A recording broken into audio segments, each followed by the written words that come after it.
अब ये पूरा ये 14 पार्टियों का टोला जो है ना, इमरान खान ने तो सिर्फ घड़ी लिया, इन्होंने तो डाके मारे हैं, गाड़ियां, हीरो के हार, वो का है। ठीक है, जवाब दें। इमरान खान ने सिर्फ घड़ी ली।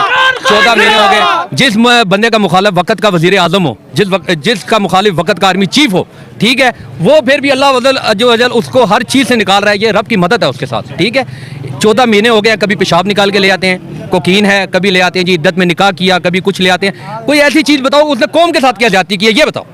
कौम के साथ क्या जाती किया, कौम का पैसा लूटा है, कोई कुछ किया, हमें भी बताओ। हम जो उसे इतना प्यार करते हैं ना, हमारे दिल में भी आए नहीं यार सही है, नवाज शरीफ भी चोर था, ये भी चोर है, कुछ तो बताओ। तुम बताते हो नहीं हो, घड़ी उठा ली, फलाना कर लिया, अंदर कर दिया, जो बाहर निकले उसको गद्दार, महंगाई के लिए सर उठाए गद्दार, इमरान खान का नारा लगाए गद्दार, फिर हम आज़ाद हैं। यहूदी एजेंट भी कहा जाता है। यहूदी एजेंट भी कहा जाता है उस शख्स को जो खाना काबा के अंदर जाने की, जिसको शहादत नसीब हुई, मस्जिद नबी में नमाज पढ़ने की, हर चीज़ की शहादत जाने की नसीब हुई, उसको कहा जाता है यहूदी एजेंट। ये पाकिस्तान में एक रिवाज